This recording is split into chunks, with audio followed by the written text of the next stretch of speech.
Muy buenas noches de sábado. Bienvenidos a Más se perdió en Cuba, dispuestos a entretenerles, si acaso a informarles en la medida de lo posible. Sé que ustedes están muy bien informados y siguen esta cadena, es obvio, pero bueno, a facilitarles si acaso opiniones en contraste que les puedan ser útiles de cara al futuro. Con un ruego, vamos, casi de rodillas, hagan que todo su entorno vote el 23 de julio.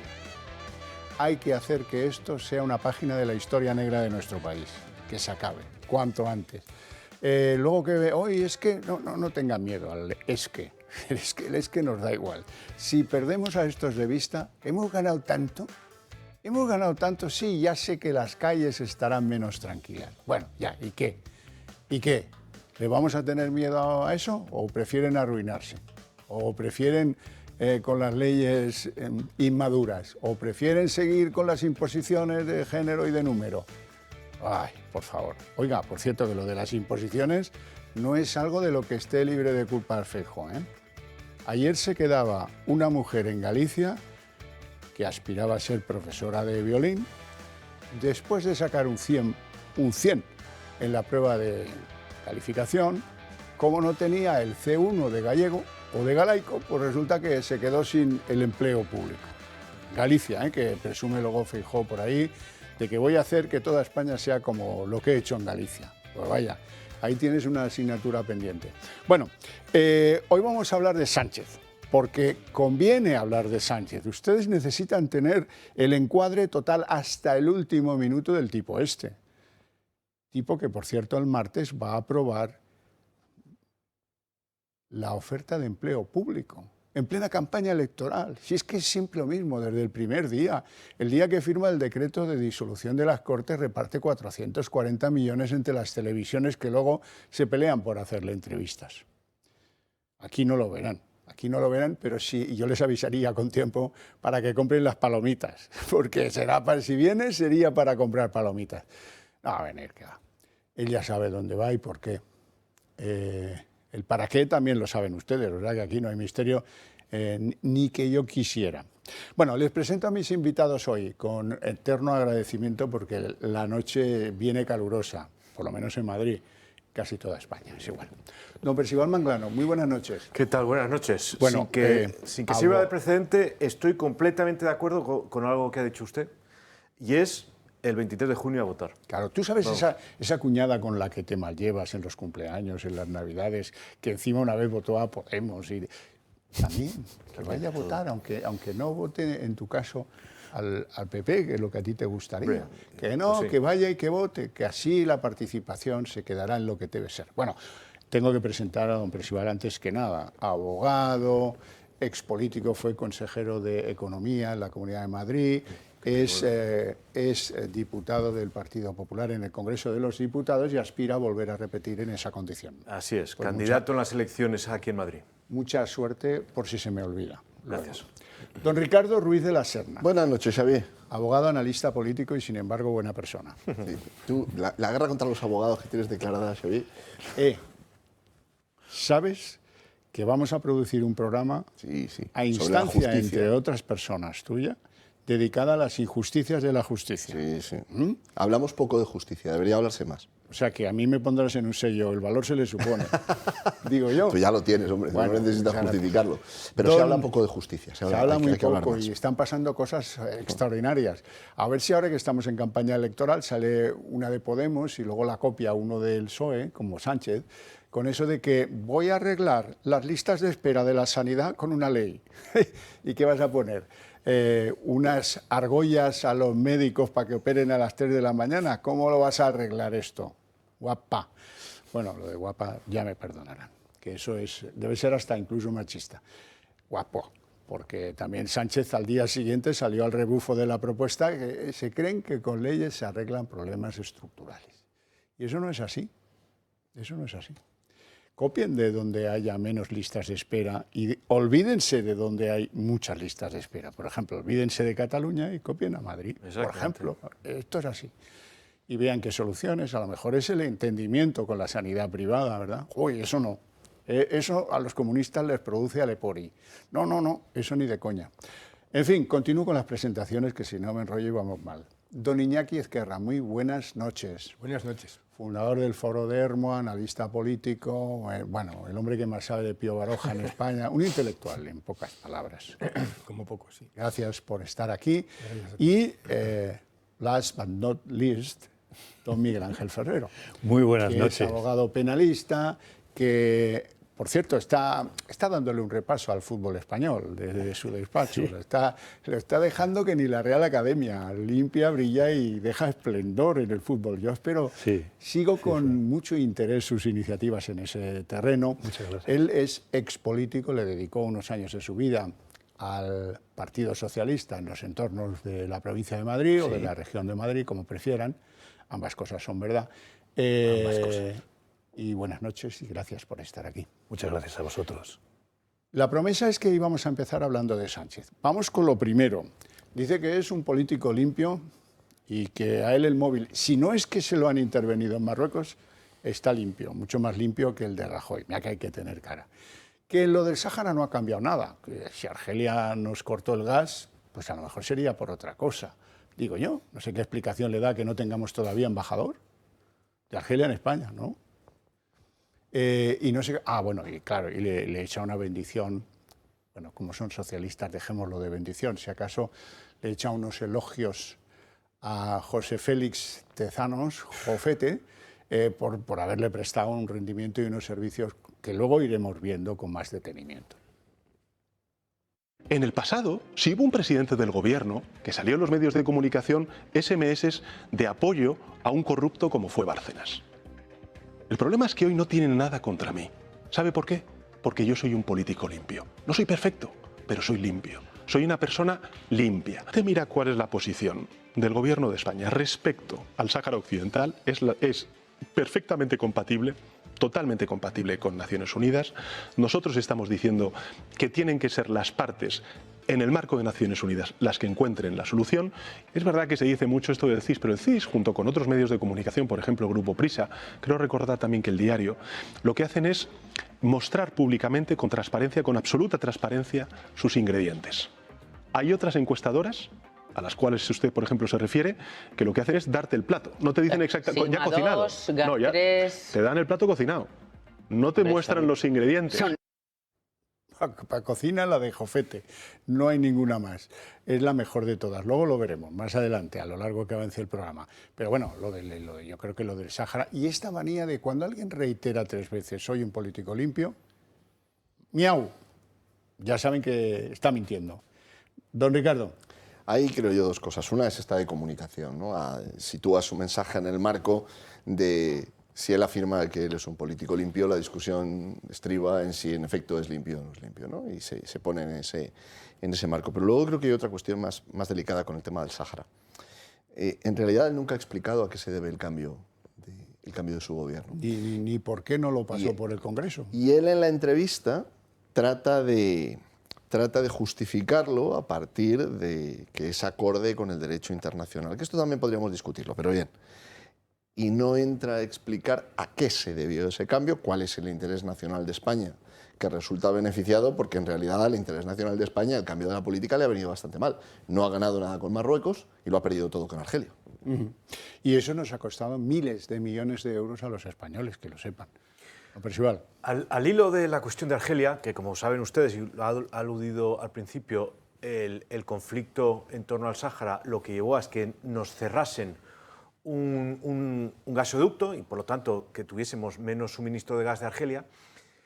Esto junto con la invasión de Ucrania ha llevado a una situación muy paradójica en España de la cual se habla poco, entonces me van a permitir que yo lo mencione. Miren, en el año 2018 España importaba unos 300 millones de euros al año de gas ruso. ¿Saben ustedes cuánto importamos en el año pasado, año 2022, de gas ruso? 4.500 millones de euros. Y subiendo. Y subiendo. Rusia se ha convertido en el tercer proveedor de gas de España. ¿De verdad tiene algún sentido que España sea uno de los principales clientes de Rusia en las fechas en las que estamos, cuando se supone que tenemos que aislar a Rusia y dar todo nuestro apoyo a Ucrania? ¿Cómo se creen la gente que se está financiando la guerra en Ucrania? Pues precisamente gracias a la venta de gas ruso. Esta es una de tantas y tantas mentiras de este gobierno, que por un lado está hablando de descarbonización, de quitar la dependencia del gas y demás, y en la práctica a lo que ha llevado es a que seamos más dependientes del gas ruso que nunca, insisto. Hemos subido un 2000% las importaciones de gas ruso en los últimos 4 años. Y una cuestión más. Este show que está haciendo Pedro Sánchez por las televisiones, pues el PSOE está muy contento, dice que bien lo está haciendo, en fin, que gracias a ellos están subiendo las encuestas y demás. En fin, yo creo que hay una frase que se le va a quedar a todos los españoles de todo este show de entrevistas, y es que él no miente, sino que cambia de opinión. Pero bueno, mucho, perdóneme, esa y una más. La definición que hizo de sí mismo, del sanchismo, que es maldad, mentiras y manipulación. Sí. Bueno, pues oiga, gracias Sánchez por haber definido tan bien al sanchismo y por haber dado una lección más de su cinismo cuando nos ha informado tan vehementemente de que usted no miente, sino que cambia de opinión. Pero con fruición, lo hace muy a menudo. Aunque solo hubiera sido por alejar o tratar de alejar, hacer un gesto por alejar la idea que tenemos todos los españoles de que Sánchez fue chantajeado con el contenido de los móviles a los que tuvieron acceso gracias al programa Pegasus, solo por eso tendría que haber pasado por el Congreso su decisión sobre el Sáhara. Era lo que marcaba la prudencia política. Si quieres durar, esto no puede quedar como que tú te has arrodillado frente al rey marroquí y a sus servicios de inteligencia. Bah, le dio lo mismo. Don Miguel Ángel. Bueno, mira, a mí me empieza a parecer ofensivo algunas cosas. Me parece ofensivo hablar de esto, de que una persona sea un político limpio, porque, hombre, todos los políticos deben de ser limpios. Ya sé que hay casos que no, pero en su mayoría, pues oye, no están procesados. Será porque, hombre, porque digo yo que hay más de uno que es limpio. Pero es que esto todo entra dentro de una estrategia de victimización. Es decir, soy víctima de los demás. Los demás han hecho cosas que me perjudican y que quieren perjudicarles a todos ustedes. Y eso es falsear. Y esa falsedad es un poco falta de limpieza. Porque a todos los españoles no se nos contó, y eso ha hecho mucho daño no solo a los españoles, también al Partido Socialista, que con estas cosas lo va a pasar bastante mal en los próximos 8 años. No se les contó que se iba a blanquear a Bildu. A todos los españoles no se les dijo, oye, que yo en el 2015 ya he aprobado en mis estatutos, imponiéndoles a todos los socialistas que yo creo en la plurinacionalidad. Y lo he hecho para alcanzar el poder, porque con eso me ha votado el 90% del PSC. Con eso he llegado a la Secretaría General. Es decir, es por el poder, no fue por otra cosa, porque Sánchez antes del 2015 no creía en la plurinacionalidad. Es solo a partir del 2015. Y posteriormente continúo con lo de la plurinacionalidad porque con 84 diputados, no habiendo alcanzado una mayoría por mérito propio, o no pudiendo alcanzarla por mérito propio, lo que hago es accedo al poder, con 84, que es menos del 25% de los diputados del Congreso, accedo al poder con estas cosas de la plurinacionalidad, del separatismo y con los socios que tengo. Eso no es limpieza. Y yo creo que también hay que ponerlo encima de la mesa, ¿no? Y hay que hablar de todas, además de lo de Marruecos y además de tantas cosas, además de lo que ha pasado con el español, que es fruto de esto también, de lo que ha pasado en el español en Cataluña, que tendremos otra generación dentro de 20 años que será o que estará en contra del idioma español porque ni siquiera lo ha aprendido en las escuelas. Todas estas cosas son limpieza. Claro, y sobre todo es que es truculento el tipo, porque estaba yo pensando en cuál es el origen. El reproche, yo soy un político limpio, versus Rajoy, que era un político sucio, y lo explicaba en la entrevista, porque en su móvil había un mensaje dirigido a Luis Bárcenas en el que le decía, aguanta Luis, sé fuerte. Se acordarán todos de ese mensaje. Claro, a él no le quedan mensajes en el móvil, porque como sabe que los espía Marruecos, lo que hace es enviar emisarios. Por ejemplo, los que fueron a ver a Puigdemont, para decirle, oye, ven, entrégate, pasas 2 meses ahí en la cárcel, te vamos a tratar de ensueño, de cine, mejor que en un hotel, y luego viene Pedrito y te indulta, y tú estás... Mira que se equivocó ahí. Luego hablaremos de Puigdemont, porque fue una cagada astronómica el no asumir ese planteamiento, hacerlo, porque ahora ya pasó, ¿sabes? Puigdemont, te vas a quedar sin inmunidad parlamentaria europea, sin poder volver a España y probablemente con un gobierno de derechas en el poder que te lo va a poner infinitamente complicado, más complicado que nunca. Don Iñaki. Sí, a mí el hecho de que se defienda de ser sucio, me parece que está reduciendo todos los reproches que se le pueden hacer a alguien que es que la cantidad de acusaciones y de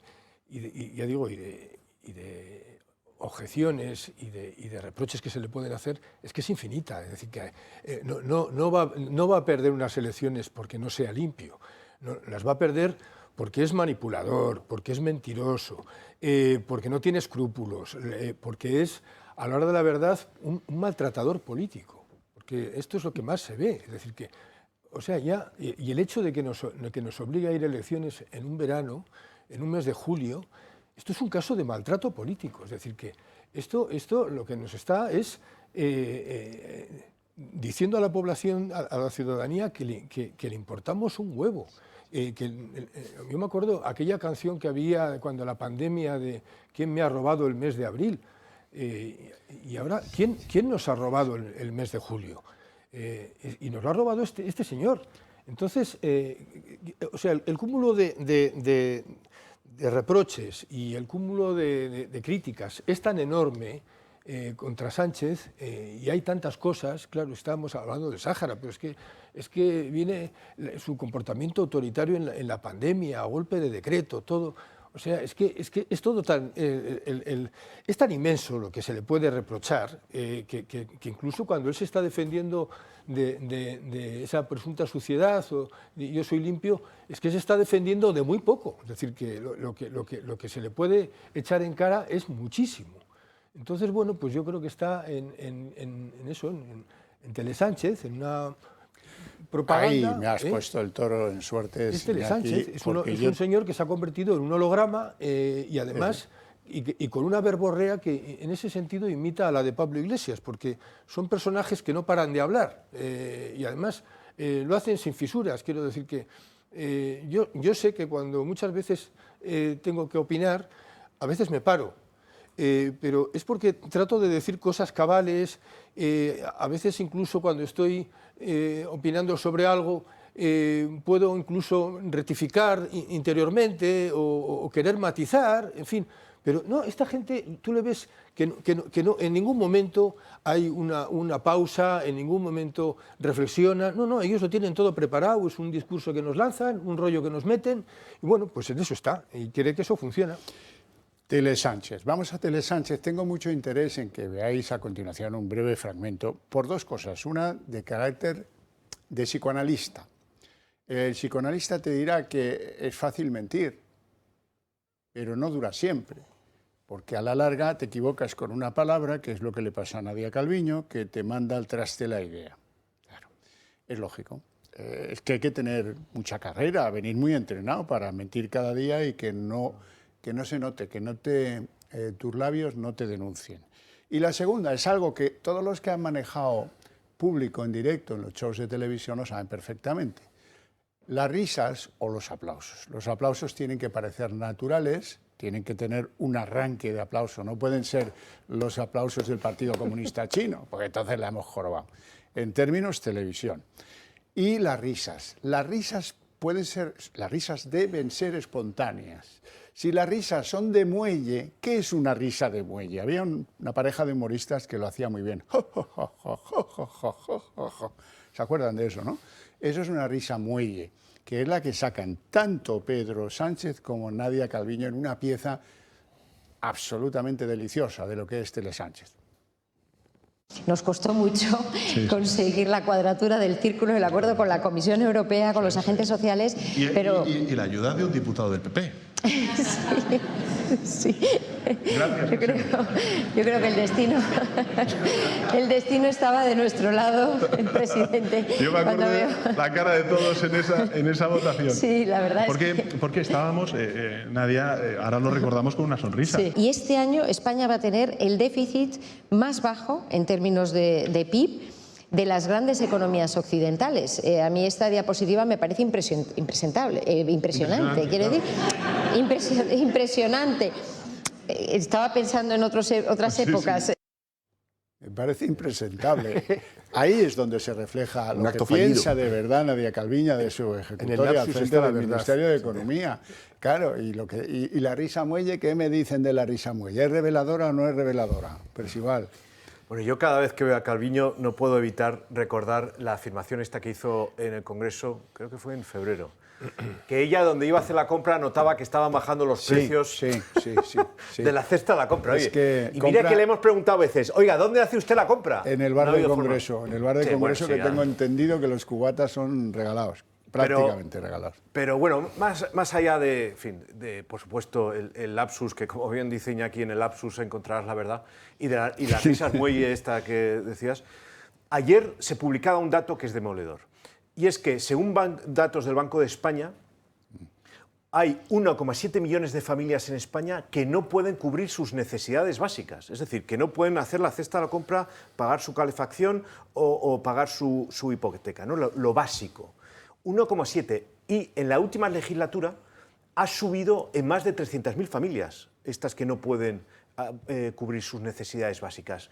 Entonces, ¿qué es esto de reírte ahí en un plató, ja, qué graciosos somos, poner gráficos e ignorar una realidad tan patente como es esa gran bolsa de pobreza que existe hoy por hoy en España y que ha sido agravada por este gobierno? ¿Es eso un partido socialista? Hacer pantomimas de estas de Tele Sánchez, como bien dices, y olvidarte de esos a los que dijiste que no ibas a dejar atrás y ahora los están pasando fatal porque no llegan a fin de mes. Espera, Xavier, antes de cambiar de tema, creo que aquí hay una reflexión que es interesante hacer, ¿no? Hace mucho tiempo que la izquierda se olvidó de los pobres. Y que lo digas. No solamente el Partido Socialista, Podemos, Sumar. Y en lugar de preocuparse de los pobres, empezaron a preocuparse de las élites que se consideran privilegiadas. Es decir, de aquellos que por razones ideológicas se los considera superiores al resto. Y dejó de abrazar una agenda social y pasó a abrazar una agenda de élites, de las élites globales. Y esto comprende desde la condena a la pobreza de aquellos que necesitan determinado tipo de vehículos, por ejemplo el diésel, para poderse mover y para poder trabajar, y les van a condenar a comprar un coche eléctrico, pasando por sectores enteros de la economía, como la guerra declarada contra la carne, por ejemplo. Sí. Recordemos al ministro Garzón. Claro, estas cosas de estos años conviene traerlas a la memoria ahora, en estos días. Y hablo de los de la carne. Podríamos hablar de, en general, el campo y la guerra declarada contra el campo y cómo la llamada economía verde o la transición verde condena al campo a la desaparición. El desenfoque con los alquileres. Naturalmente. Si quieres ayudar a la gente a tener vivienda propia, constrúyela. ¿Cómo? Desde el lado de lo público. Y protege la propiedad frente a la ocupación. Es decir, hay muchas medidas que cuando uno las ve fuera del marco que pretenden ponerle social, son medidas que van en beneficio de las élites, no van en beneficio de las masas, y mucho menos de los pobres. Son medidas que benefician a los sectores que ideológicamente están ya situados. Si nosotros vamos a los pobres en nuestro tiempo, que son los perdedores de la globalización, que son aquellos que realizan trabajos que serán sustituidos por robots, aquellos que van a ser los damnificados, los perjudicados por la inteligencia artificial, si vamos desde esa perspectiva, a esta gente de la izquierda los está condenando a todos. Claro. Por esto, la idea que hay detrás de un debate sobre lo social nos obliga a reorientar las coordenadas en las que nos veníamos moviendo. Porque la idea de que la izquierda está por los pobres hace mucho tiempo que la abandonaron. Nadie que defienda la Agenda 2030 puede presumir de defender a la vez el escudo social que necesita la sociedad española. Pausa para la publicidad, volvemos en apenas 2 minutos.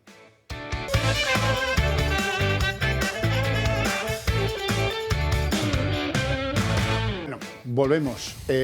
Hablábamos de esa condición aportada por don Ricardo Ruiz de la Serna de que la izquierda no está en la protección de los débiles en esta sociedad. Don Iñaki quería aportar alguna cosa. Bueno, yo lo que estoy notando es que están introduciendo en el debate político y o mejor dicho, en su discurso, el clima como un factor de justicia social. Esto lo están intentando casar de una manera que, en el caso más patético, es Yolanda Díaz, que hay por ahí declaraciones suyas que dice que hay que modificar el clima en función, o que se lo van a proponer, modificar el clima en función de la justicia social o algo así. Y en ese sentido, Claro, yo creo que aquí hay un problema y es una izquierda que se ha quedado sin discurso, es decir, que tiene motivos para ello, porque ahí se produce una gran crisis ideológica cuando cae el muro de Berlín y lo que se llamó el telón de acero, y hay una serie de causas que eran tradicionales de la izquierda y que, bueno, pues que quedaron apartadas, pues, por ejemplo, el acabar con la herencia o la lucha de clases. Entonces, tenían que renovar ese discurso. Pero lo que sí se observa es que, quizá porque los líderes no tienen ninguna talla, pues no se han planteado cómo hacerlo. Es decir, que, por ejemplo, claro, cuando ellos hablan contra la globalización, es que el Partido Socialista, por ejemplo, se ha quedado sin discurso internacionalista. Porque, claro, a ver, ¿qué hacemos con un capitalismo que se supone que es salvaje, pero que resulta que donde antes había un poblado de chabolas, que es en Yakarta hace 30 años, ahora resulta que hay una ciudad llena de rascacielos? Y resulta que ese fenómeno tan detestable resulta que está creando clases medias en unas partes del mundo en las que antes no había más que miseria. Y esto está pasando en toda Asia. Bueno, pues entonces, claro, y resulta que ese capitalismo está consiguiendo lo que no consiguió ni la piedad cristiana ni la solidaridad socialista internacionalista. Entonces, y se consigue por intereses. Bueno, pues es un fenómeno que a un político, bueno, a los políticos en general, pero especialmente a uno de izquierdas le tiene que hacer pensar y le tiene que hacer buscar respuestas al presente. Entonces, hasta ahora la respuesta que han tenido al presente es que la culpa la tiene de todo esto, de un fenómeno planetario, la tiene el PP de Valladolid. O sea, es frente a algo que les sobrepasa, buscar, y especialmente a los ricos y no sé qué, o sea, es un discurso absolutamente, pues, entre otras cosas... Amancio Ortega, Juan Roig también. Entre otras cosas, es un discurso provinciano, es decir, que hay un problema global, el mundo está cambiando y entonces tú tienes que buscar respuestas y sobre todo buscar a pensadores de talla y a gente que tenga, pues, una cierta capacidad y una cierta visión. Bueno, y justo se elige lo peor. Y ahora yo creo que están dando un paso más y es introducir el debate climático dentro de ese discurso y hacerlo casar, pues, con lo que no se puede casar. El propio Zapatero ha dicho, ahora ha mezclado el patriotismo con que unas declaraciones recientes, que el patriotismo es salvar Doñana. Entonces están con Doñana, con el cambio climático. Y ya no voy a entrar yo ni a favor ni en contra del discurso que hay del cambio climático. De lo que estoy hablando es de mezclarlo con la justicia social. Entonces, ya mezclarlo mezclar temas científicos con ideología ya es peligroso. Es decir, ¿por qué? Pues porque la ciencia permanentemente se está desmintiendo a sí misma, es decir, que un científico nunca cree en verdades absolutas porque habrá otros descubrimientos posteriores que hacen que lo que se tenía por cierto se cuestione, y la ideología va justo por el terreno contrario, es decir, que en la dirección contraria. Se valora en lo ideológico el que sigue pensando lo mismo, que haya los cambios que haya, y a eso se le llama coherencia. Bueno, son dos mundos, pero es que además de eso, de ese problema de estar mezclando, como está mezclando la izquierda, climatología con ideología, a eso además se añade ahora el que se quiere mezclar el clima con la justicia social, y en fin, y es un discurso, pues, al final absolutamente confuso.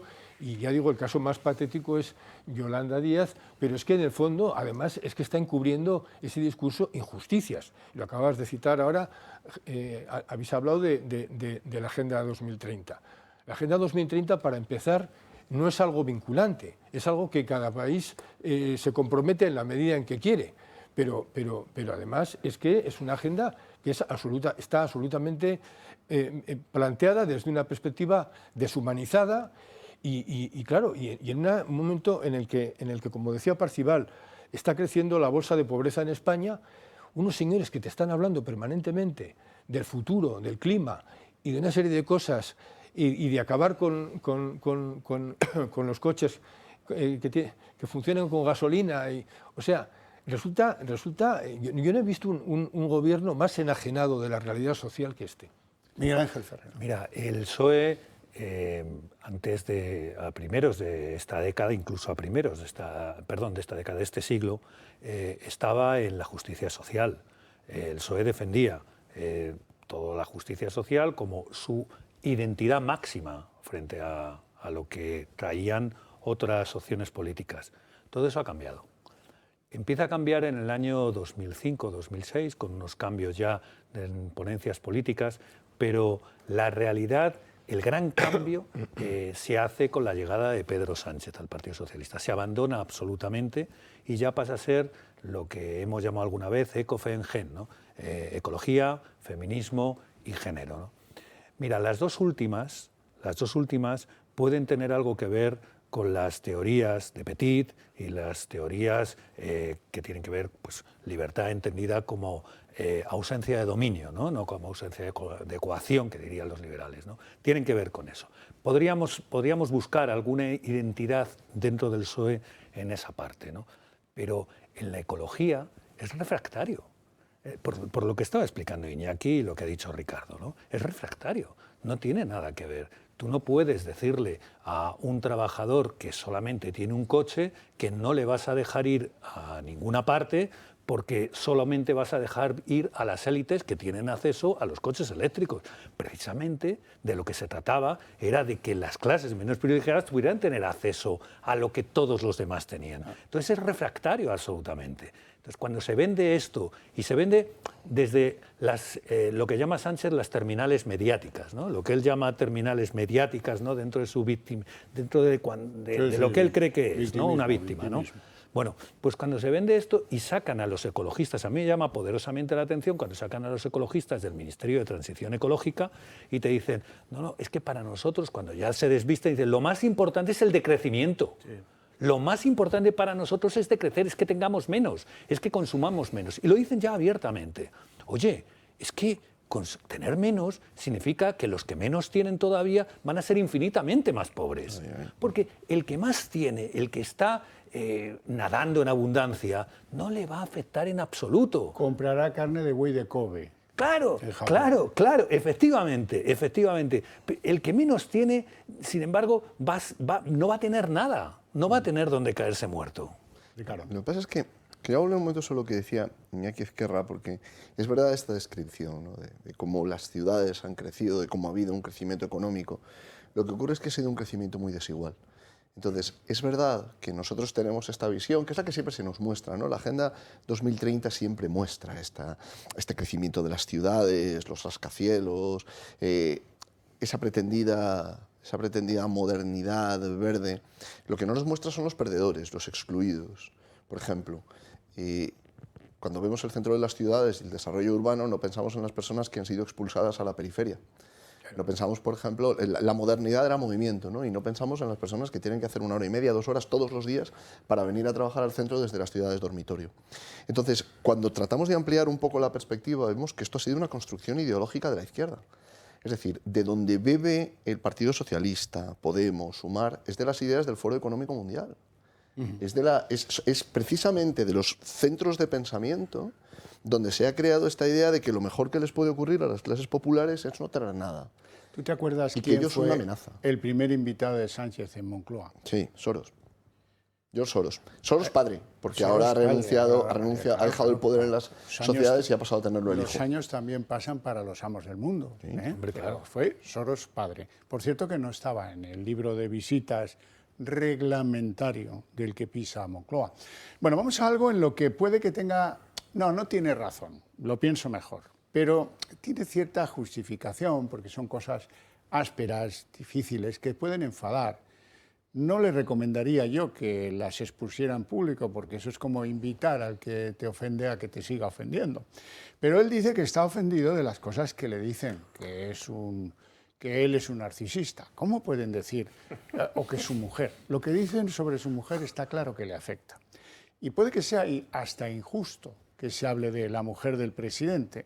Si él lo compara con lo que se hablaba de la mujer de Rajoy, desde luego tiene motivos para estar ofendido, porque de la mujer de Rajoy no dio nunca un ruido. A lo mejor la clave es esa. Mira, va a ser eso, Pedro. A lo mejor si tu mujer no hiciera negocios y no cobrara comisiones, pues resultaría que no hablábamos tanto de ella. A lo mejor si tu mujer no se ocupara de cátedras hechas ¿cómo sería? Ad femine, ¿no? En este caso, no voy a decir ad hominem, no sea que me denuncien, ¿no? En el instituto de empresa, en una universidad pública, sin tener la condición para poder liderar esas cátedras, porque tú lo vales, porque eres la presidenta, te creamos una cátedra. Y, ¿qué quieres que sea sobre África? Pues haz lo que quieras. Qué bueno que ahora no te conviene, que vas a venir menos. Pues como si no vienes, es igual, no importa. Bueno, vamos con lo que dice Pedro Sánchez a propósito de las cosas que le incomodan de lo que se dice sobre su mujer. Bueno, pero eso un poco va en el cargo, ¿sabes, Pedro? Los que salimos en la tele también dicen cosas de nosotros. Va en el cargo. Desde luego, es apasionante lo de la biografía, el biopic de la señora de Sánchez es apasionante. Esta misma semana, Estado de Alarma Televisión publicaba una entrevista, de la cual vamos a seleccionar un pequeño fragmento, lo van a oír a continuación, de una persona que da su nombre y su apellido, una persona trans que trabajaba en un prostíbulo propiedad del suegro de Pedro Sánchez y padre de Begoña Gómez, que se llamaba o se llama Sabiniano Gómez. Digo se llamaba porque cuando el hijo llegó a la Secretaría General del partido, tú te acordarás, Miguel Ángel, el suegro lo vendió todo. Las saunas gays, tenía 2 bastante importantes en Madrid, y los prostíbulos que los tenía en Madrid y fuera en algunas provincias no demasiado lejanas de la de Madrid. Bueno, vamos a escuchar a esta mujer y el reproche que hace. Te voy a enseñar una foto. Es la mujer del presidente, Begoña Gómez. ¿La has visto alguna vez en los locales? Sí, yo le he visto como unas 2 o 3 veces por ahí. ¿Qué papel? Era la contable. ¿La contable de todos los locales o...? Me imagino que de todos los locales. ¿Y qué tal era? Yo sabía que había una señora que llevaba toda la contabilidad de los locales. ¿Qué contabilidad en negro, entiendo, no? Me imagino, no lo sé. ¿Y hablaste alguna vez con ella? No, porque ahí se tenía muy poco contacto con los jefes. Con quien más se tenía contacto era con los que estaban siempre. Por ejemplo, Conrado, Josué, ¿sabe?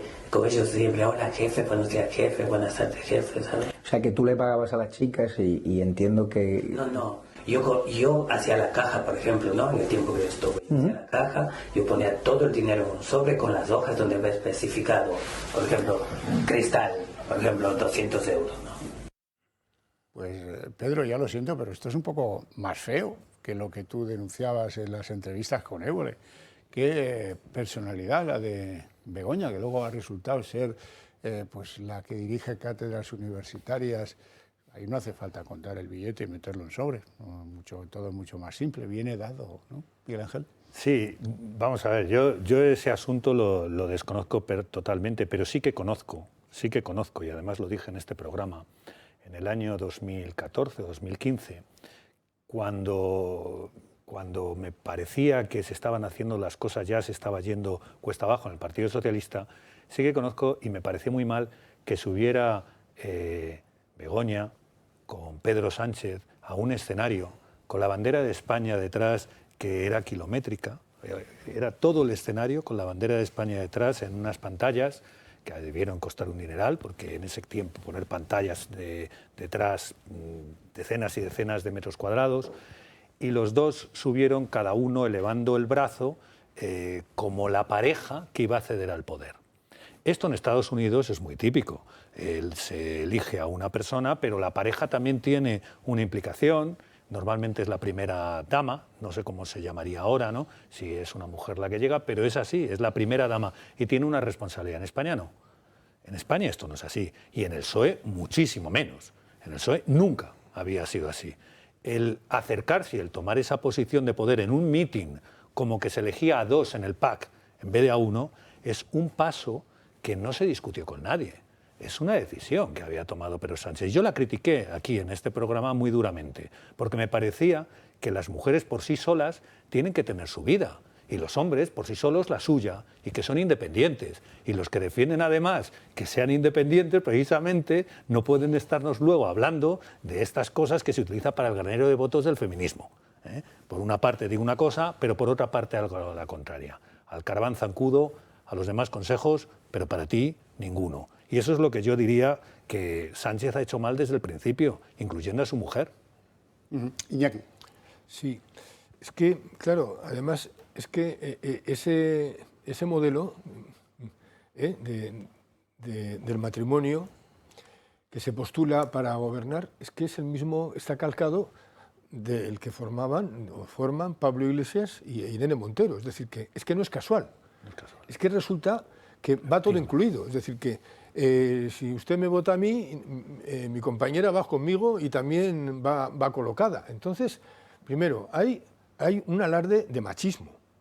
La misma manera en que él defiende en la entrevista a su mujer de los supuestos ataques también supone una infravaloración, porque no estamos hablando de alguien que tiene una vida privada y entonces los medios y la oposición salvaje se dedica a intervenir y a meterse en esa vida privada. No. Estamos ante un personaje que es público y efectivamente, como lo estaba explicando ahora Ferrero, lo hacen en la propia campaña. Es decir, que entonces, al ser un personaje público, pues lógicamente está expuesto a las críticas como lo está él. Entonces, claro, de repente este alarde machista de proteger a la chica, bueno, pero es que la chica ya se defiende sola. Es que precisamente es una mujer que ha buscado una proyección pública y entonces, por supuesto, pues se tiene que someter a las críticas que sean necesarias o que considere la ciudadanía. Y luego, pues, claro, y todo esto entra en contradicción. Yo esto de estos centros de prostitución o lo que fuera, lo que me choca de todo esto es el discurso que ha hecho el Partido Socialista con que iba a acabar con la prostitución en España. Entonces, aquí añadimos otro elemento más y otra crítica más que hacer, que es la hipocresía. Yo no estoy a favor de eso, desde luego, de acabar con la prostitución. Yo creo que a la gente hay que dejarla en paz y no entrar en la vida privada. Y además es que eso me recuerda, y alguna vez lo hemos comentado, pues la promesa que hizo Franco al Sagrado Corazón de que iba a acabar con la prostitución en 1959. Claro, resulta que ese fue el año del plan de estabilización y lo que vino después pues fue el desarrollismo y vino Costa Fleming y nunca hubo más prostitución en España que en la década que se abría precisamente en los años 60. Bueno, pues a mí me parece ridículo primero estas incursiones en la moralidad de la gente y en la ciudadanía, y luego pues y que encima además no se correspondan encima con tu propia conducta y con los negocios que has tenido o que ha tenido tu familia. Yo sí que voy a hacer aquí un pie de página, porque me parece de justicia. ¿Cómo es el suegro de Sánchez? Y esto está documentado, ¿sabes, Pedro? Esto no es una especulación.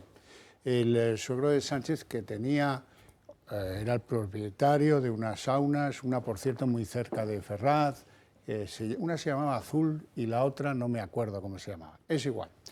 Cuando todavía existía la peseta, este Sabiniano Gómez era tan rata que a un empleado suyo, uno que tenía contratado en negro, un latino que tenía para hacer chapuzas en las saunas gays, se le ocurrió al pobre hombre, que en paz descanse, meterse en la bajera del, no sé cómo se llama, del ascensor, donde están los muelles y las conexiones eléctricas del ascensor, con la mala suerte de que había una cuarta de agua y el hombre se electrocutó y falleció. Bueno, esto es un accidente laboral que un empresario tiene que atender. Como era un autónomo, como cobraba en negro y como no había relación laboral con la empresa de las saunas, el tal Sabiniano Gómez, el suegro de Pedro Sánchez, se comportó como el más malo de los empresarios. Le dio la espalda a la viuda y a los hijos del fallecido en sus negocios, del que perdió la vida por arreglarle un problema que tenían sus empresas. Y no fue hasta que la Corte de más rango de materia laboral en España le obligó a pagar la indemnización cuando efectivamente lo hizo. Quiero decir que de la condición de rata del señor empresario Sabiniano Gómez proviene de que ¿cuánto se ahorraba haciendo esto? Pues en la época, 1,5 millones de pesetas, al final de la peseta. ¿Valía la pena que yo tenga que contar esto del tipo por no pagar 1,5 millones de pesetas a alguien que lo ganaba a las puertas con ese tipo de negocios? Yo creo que no, pero en cualquier caso, esa es la historia. Percival. Bueno, incidiendo en la idea que se decía antes de la exposición pública de Begoña Gómez y lo que eso implica, me gustaría recordar lo siguiente. Manifestación del 8 de marzo del año 2019. El 8 de marzo, el Día de la Mujer, y hay una manifestación organizada por la izquierda y en la cabecera de esa manifestación está Carmen Calvo, a la sazón ministra de Igualdad y vicepresidenta del Gobierno, y está Begoña Gómez. Y hay un vídeo que seguro que los telespectadores habrán visto varias veces, en las que, coreando como si fuesen niñas de parvulario, se dedican a gritar lo siguiente: ¿dónde están? No se ven las banderas del PP.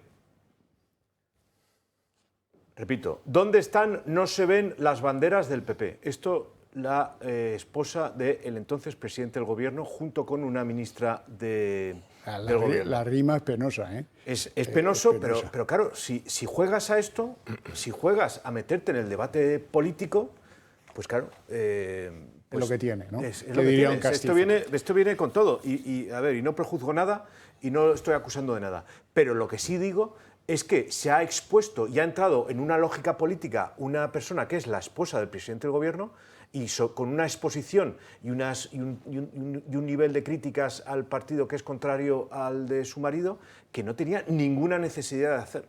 Ninguna. Bueno, hacemos una pequeña pausa para publicidad. Si el programa os está gustando, mandadnos un SMS al 28088 para apoyar a esta casa, para que esta casa crezca y para que podamos influir sobre muchos más españoles de los que ya sabemos que estamos influyendo en estos momentos. Gracias.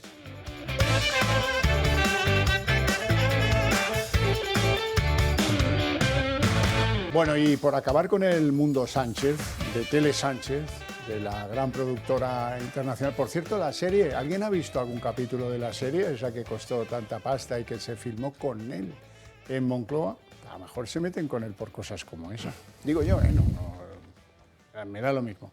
Si no se ve, será que no era muy buena la serie, digo yo. En cualquier caso, hay elementos de narcisismo que sí se pueden encontrar en las imágenes, en los gestos, en las maneras de proceder de Pedro Antonio José.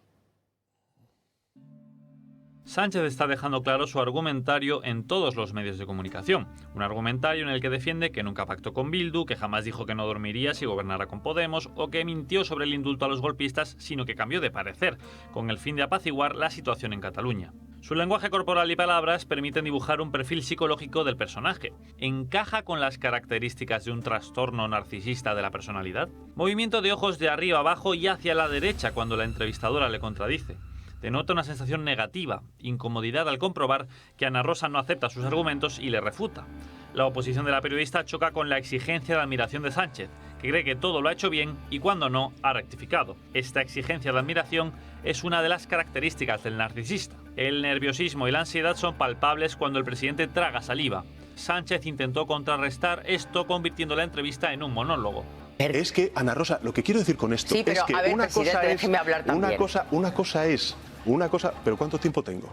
Tiene todo el que quiera, bueno, pues pero vamos a ir hablando de temas, porque si no, no acabamos nunca. No, yo lo que le quiero decir con esto... sí que ha cambiado usted muchísimas veces de opinión. Pero no he mentido. Cambio de opinión. Pero no he mentido. Bueno, usted llámele como lo quiera, no es pero... lo mismo. Como usted ha dicho, tener estabilidad. ¿Puedo responder? O seguir gobernando. ¿Puedo responder? Algo que encaja con el grandioso sentido de la importancia propia del narcisista. Una suerte de yo, y no tengo por qué dejarte hablar, ya que yo soy el importante. Además, Sánchez trata de deslegitimar los argumentos de la entrevistadora así. Estamos en un país democrático y usted puede opinar lo que quiera. Pero una cosa son las opiniones y otra cosa son los hechos. Los hechos son los hechos. Es su opinión sobre por qué... No, si no es mi opinión, es una descripción de lo que ha pasado. No, a ver, usted hace... Son sus hechos. Usted dice, hombre, los suyos son hechos, lo mío no. No. Tilda de opinión lo que son hechos. Solo él dice verdades. Un aspecto más del cuadro del narcisista. La creencia de que uno es especial y único. En otras entrevistas, presumiblemente hostiles, Sánchez adoptó una pose que podría calificarse como agresiva, al echar su cuerpo hacia adelante durante toda la conversación. Sánchez no solo intentaba acaparar la palabra, apenas dejó hablar a Pablo Motos, sino también el espacio físico con dicha pose, dejando claro quién manda, quién está por encima. El trastorno narcisista viene acompañado de comportamientos o actitudes arrogantes, como esta. El presidente miraba arriba a la derecha en algunas de sus respuestas. Cuando recordamos un hecho, miramos arriba y a la izquierda para conectar con la parte del cerebro que almacena la información, los recuerdos. Sin embargo, Sánchez mira a la derecha no recordando los hechos, y lo que hizo tal cual fue, sino adaptando todo ello para que encaje con su argumento y así convencer al televidente. Esta pretenciosidad es otra característica del narcisista. ¿Es este el perfil psicológico de Sánchez? Sí, pero hay mucho más. Y todos los españoles lo saben. Bueno, esto es FETEN. Si cogen cualquier libro de psicología y buscan trastorno narcisista, les van a salir esas condiciones. Ha sido un vídeo ponderado, elegante, yo creo que educado respecto de unas circunstancias que ustedes ya las han visto, ya las conocían. Seguramente les ha servido para decir, mira, eso es lo que yo digo siempre, ¿no? Ahora, si quieren una explicación de quién es Pedro Sánchez, pero un poco más, digamos, con aire de socarrón aragonés, pues quédense con la que da Belloc. Algunas mañanas te despiertas diciendo, hombre, pues mejor pierde y así cambiamos el PSOE y lo reformamos. Esa es la tentación más obvia que estamos teniendo mucha gente. Pero vamos, yo la he vencido. Yo critico al señor Sánchez, considero que es el peor presidente de gobierno socialista que ha tenido este país y, sin embargo, a la hora de la verdad, siempre me he pasado por otro lado. Cojo la papeleta del PSOE y la letra. No sé muy bien lo que le pasa a mi buen amigo Juan Alberto Belloc, pero es que no abre los ojos ni un solo momento, ¿eh? Con permiso de don Mendo, yo diría aquello de no he sido yo, ha sido el maldito Cariñena. Pero bueno, no acabo de ver la cosa de por qué no abre los ojos. Si está leyendo, pues un poco para ver, estoy en un estudio de radio, ¿qué es esto, caramba? No sé, algo más. Ahora es certero el análisis, como siempre fue un tipo enormemente inteligente, claro en sus explicaciones. Yo creo que el exalcalde de Zaragoza ha vuelto a dar en el clavo. Por cierto, y muchos se preguntarán, ¿qué está pasando con el Falcon? El Falcon, los socialistas, esta campaña electoral, han hecho unos carteles con un eslogan de estos típicos, de que ya no pierden ni medio minuto en hacer los carteles. Total, la gente pasa por delante y ni los lee.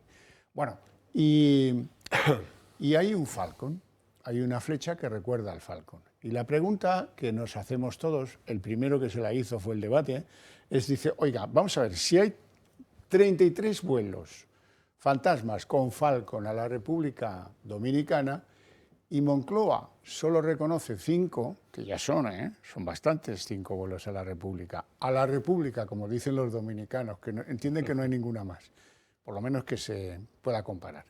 Entonces, ¿quién ha hecho los otros 27? ¿No? Esa es la gran pregunta. Y claro, hay medios de comunicación que hablan de rentable jubilación de oro de algunos líderes del PSOE en la República Dominicana.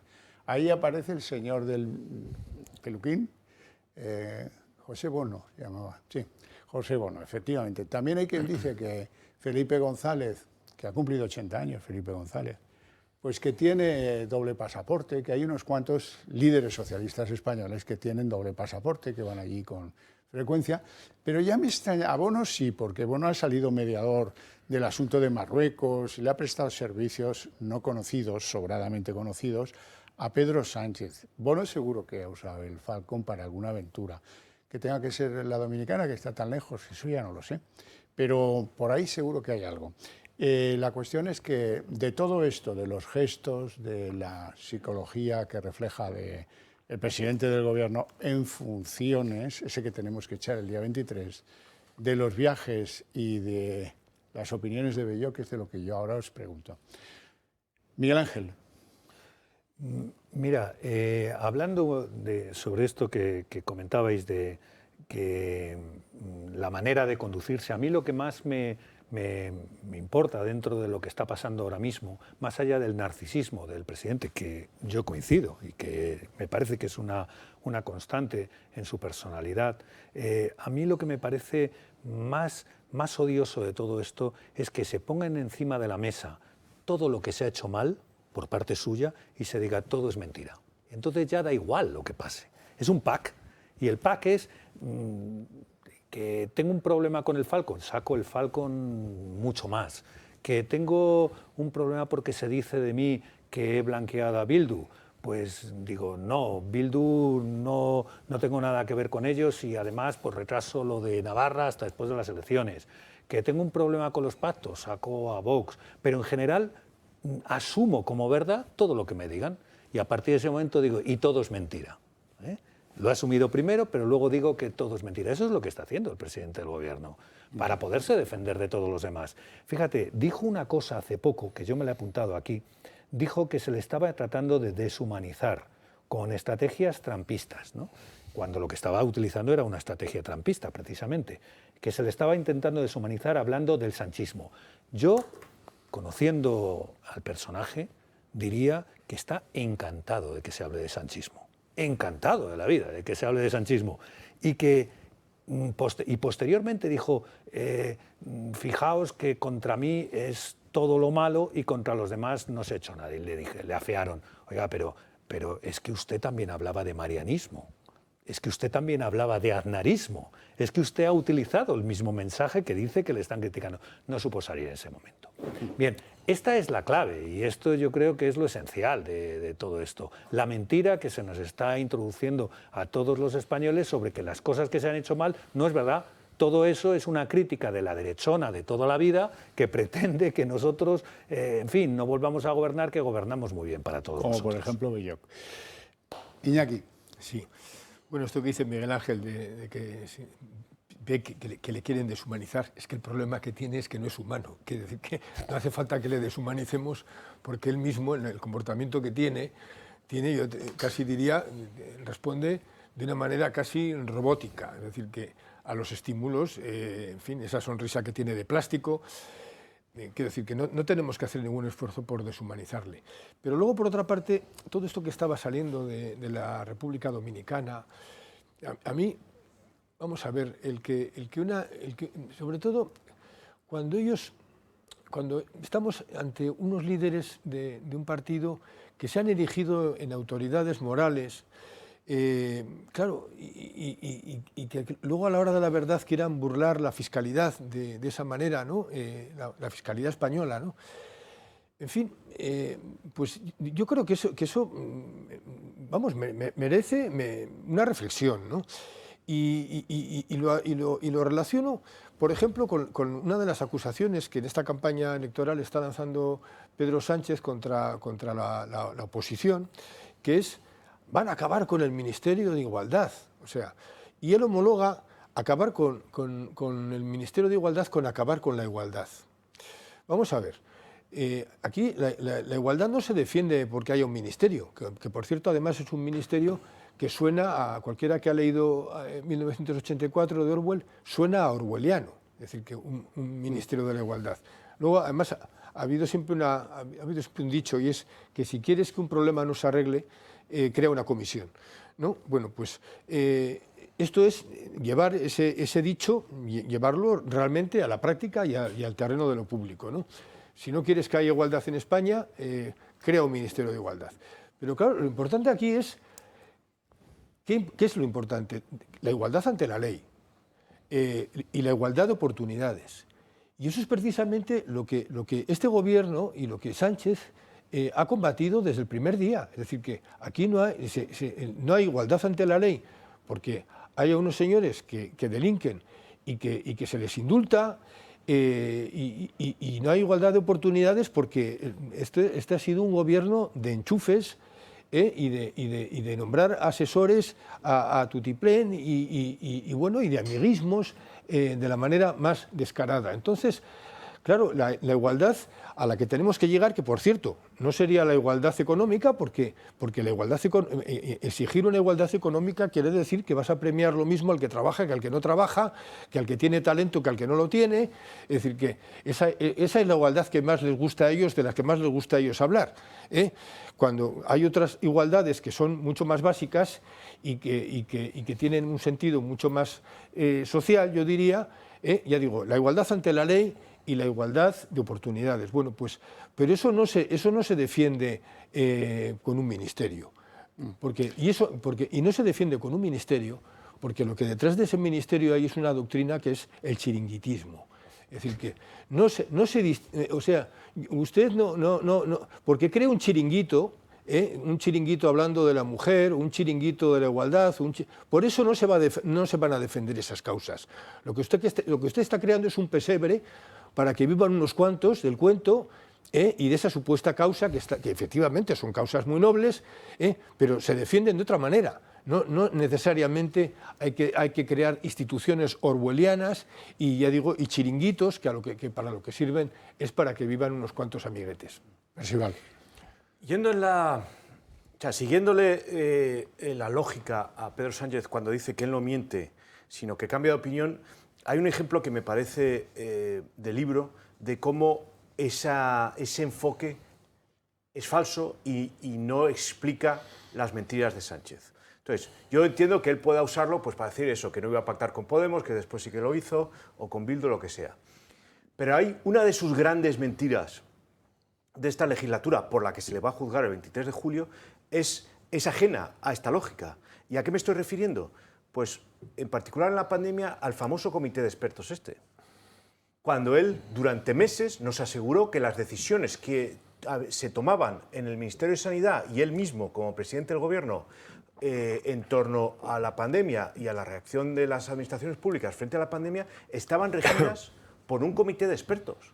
Y después supimos que ese comité de expertos no existía. Ahí no hay cambio de opinión posible. O sea, ahí no es que primero pensases una cosa y después dijeses otra. Eso es una mentira básica. Es afirmar que existe una cosa cuando no existe y además con el ánimo de engañar a la población, que esa es la base de la mentira. O sea, la base de la mentira no es decir algo que fácticamente es correcto o no es correcto, es el ánimo de engaño. Y uno de los ejemplos más palmarios y más evidentes de esa mentalidad retorcida y manipuladora de Pedro Sánchez es precisamente ese comité de expertos, y recuerdo, en unas circunstancias tan dramáticas como las que estaba viviendo en España en ese momento, con una cifra de muertos que a fecha de hoy seguimos sin saber por culpa de la pandemia. Y si me permites una cosa más, frente a esa forma de responder las preguntas, esa entrevista tanto de Ana Rosa como del Hormiguero, ¿no? Donde tenía esa actitud, digamos, agresiva y ese lenguaje corporal, pues eso, muy arrogante. Me gustaría poner en valor el contraste con la de Feijóo en el Hormiguero. En fin, es que el contraste no pudo ser mayor entre una persona agresiva, arrogante y imbuida de sí misma y alguien con un aspecto mucho más relajado y con una experiencia política más larga que Pedro Sánchez y sin embargo al que no se le ha ido la cabeza por el manejo del poder. En fin, yo creo que no hace falta insistir mucho en ello porque todo el mundo que vio las dos entrevistas vio la diferencia entre uno y otro. Bueno, me quedo con una expresión de Iñaki, ya te pagaré la parte del copyright correspondiente, maltratador político. Eso ha sido un hallazgo. Don Ricardo. Lo que pasa es que a Pedro Sánchez le mienten las mentiras que dice y a Feijóo le pierden las cosas que calla. Porque fíjate, por ejemplo, que a propósito del gallego en Galicia, antes contabas el caso de esta profesora de violín, que con la máxima calificación ha quedado fuera por no tener el nivel C1 de gallego. Creo que hay muchas cosas que Feijóo tendría que aclarar si está pensando en el futuro en hacer pactos con Vox. Fíjate que creo que aquí hay un contraste, ¿no? Hay un programa electoral, en fin, sí, pero que entra en detalles de eso. ¿Sí? Espera, déjame que termine con el argumento. Creo que son dos situaciones diferentes. Pedro Sánchez puede decir lo que quiera porque todo le condena. Feijóo necesita callar muchas cosas porque a diferencia de Sánchez, Feijóo tiene un pasado que habla por él. Entonces creo que Feijóo debería hablar mucho más de lo que piensa hacer, más allá del programa. las cesiones que puede estar dispuesto a hacer en materia de programa. Mientras que en realidad a Sánchez le da igual, porque ha emprendido una huida hacia adelante en la que haga lo que haga, diga lo que diga, está peleando a brazo partido por salvar una situación que él ve que se hunde. Ha llegado en su socorro, de todas maneras, Yolanda Díaz, ¿no? Con la idea de que Sumar está remontando y con la idea de que todavía hay partido hasta julio.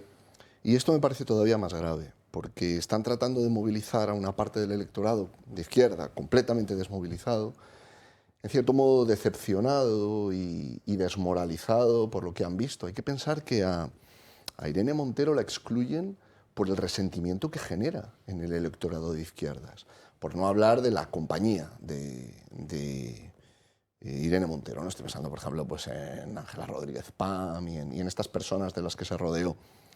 Y necesitan movilizarlos como sea. Feijóo, en cambio, está apostando por la marea. Está apostando con que el desencanto y el descontento desmovilizará a la izquierda y que una derecha movilizada finalmente le va a terminar llevando la victoria. El problema que yo veo, y termino, es que a la izquierda la están movilizando a través del resentimiento y eso puede funcionar. Y en cambio, solo la gestión, solo la confianza en que las cosas van a mejorar puede no ser suficiente para movilizar a la derecha. Luego ha habido el intento, sí, que antes recordaba Iñaki Izquierra, ¿no? De tratar de quitarle a la gente las vacaciones y de confiar en que entre ir a votar e irte a donde sea que te puedas ir de vacaciones, porque no todo el mundo se puede ir, pues que vas a optar por las vacaciones, ¿no? Vamos a ver qué pasa. Yo creo que sí, se está dando por supuesta una victoria que puede no estar tan garantizada. Mira, Ángel. Mira, yo me voy a hacer monterista.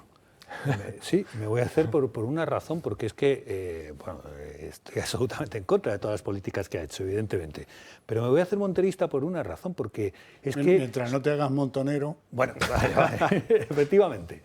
Me voy a hacer monterista porque es que se la está culpabilizando con una campaña, haciéndole pasar deshumanizadamente, por cierto, como tóxica, cuando la toxicidad viene del Consejo de Ministros. Es que no es verdad que esta mujer hiciera allí ella sola la ley del sí solo sí, es que no es verdad. Es que no es verdad que ella, sin nadie, se lanzara como se la ha descrito ahora mismo y que no tuviera nada que ver con Yolanda, ¿no? Espectáculos de histerismo y de... Eso es una manera de ser que la perjudica seriamente. Eso la culpa es solo suya, ¿eh? Solamente suya, pero... Tan responsable es de las políticas que ha hecho ella como Yolanda, por ejemplo, vicepresidenta, compañera, que salían agarradas así de la cintura cuando, después de haberla pegado una soberana paliza a toda la oposición en el Congreso, y salían ahí juntitas, no te preocupes y tal, pero luego no sacaba la cara por ella. Y posteriormente la ha matado, no de una manera distinta, como Montero utilizaba el partido político suyo con navaja en mano para quitarse a todos los que no eran de los suyos. Pero Yolanda ha hecho exactamente lo mismo, poniendo esa cara y esas guitarras como que no tiene nada que ver con el Partido Comunista, cuando, en fin, es una de las personas con una política más radical de las que existen en el espectro político español. Pero insisto solamente en eso, que es que Montero no es la culpable de todo lo que aquí ha pasado. Es que ahora la ley del sí solo sí es mi gran fallo, dice Sánchez. No, mira, no. La ley del sí solo sí estaba apoyada por un Consejo de Ministros que tenían muchísimo conocimiento de lo que estaba pasando. Bolaños, sin ir más lejos, tiene una medalla muy gorda, que se le va a caer el pecho de la medalla que le pusieron en el Colegio de Abogados. En fin, hay gente ahí que algo de leyes sabe, ¿no? Entonces, si no hicieron nada... Tampoco hay que exagerar, ¿eh? Bueno, pero tiene la medalla. Pero tiene la medalla, que se le va a caer el pecho. Esa hay unas cuantas más. Entonces, oye... A ver, había magistrados. Algo ya sabrá. Algo sabrá. No es Raimundo de Peñafort, ¿eh? Montero es esa que está ahí, que además es tan pobrecilla, que además se ha quedado con todo, dicho en palabras coloquiales, con todo, como decíamos antes, el marrón. Pero Montero es uno más. ¿Te acuerdas del dicho eso de que no hay mayor necio que el que confunde valor y precio? Bueno, pues este tío, que ha sido multado y admonizado por la Junta Electoral Central en 2 ocasiones por utilizar las conferencias de prensa del Consejo de Ministros para echarle ropapolvos a Feijóo, tiene que ser él el que aparezca para decir que vamos a llevar esto a la Junta Electoral, porque Feijóo, cuando presentaba sus 365 medidas del programa electoral, había detrás una foto de la Moncloa. Pero bueno, hijo, y la Moncloa no es de nadie, la Moncloa en todo caso es de todos, como si sale con las Cibeles detrás. Bueno, de verdad. No tengo palabras. Y con la bandera de España, por cierto. Salía terrible, con la... Entonces, terrible. imagínate, está patrimonializando la bandera de España, porque, bueno, en fin, aspira a ser el presidente del gobierno de España, presidente del gobierno que vive en la Moncloa, y España cuya bandera es la que es. En fin, yo estoy muy de acuerdo con lo que acabas de decir sobre la responsabilidad de la ley del sí es sí. O sea, ahora que se pongan de perfil el Sánchez y compañía diciendo, ha sido un error y demás, y no solo por haberla aprobado, por supuesto, habiéndola aprobado sabiendo los efectos que podría tener, porque el Ministerio de Justicia y el Consejo Fiscal habían advertido al respecto, es decir, que esto no les cogió de sorpresa, sino que había un reguero de advertencias que se habían hecho antes, y un punto muy importante también, y el tiempo que tardaron en rectificarlo. Eso es importante. Sí, sí. Que eso es una decisión del gobierno puro y duro. Que produjo un aumento de los beneficiados y de las excarcelaciones brutal, que aún continúa. Bueno, el daño estaba hecho, por así decir, pero vamos, es que era una decisión política porque sabían que lo iban a tener que pactar con el PP. Y como no querían pactar nada con el PP, pues nada, 6 meses tardaron en rectificarlo, cuando, por ejemplo, el cambio del delito de malversación o el de sedición tardaron 1 mes en hacerlo. La mayor Bueno, canalidad. iba a responder a Ricardo, pero bueno, acábalo, bueno, acábalo. una cosa más. Entonces, la crítica de Ricardo, si la ha entendido bien, corrígeme si me equivoco, es por un lado que Feijóo habla poco, que tendría que explicar más lo que va a hacer, y segundo, que quiere que hay una ola, así por decir, le lleve a la Moncloa. Yo estoy en desacuerdo con las dos cosas. Primero, durante las últimas semanas a lo que se ha dedicado día a día es a exponer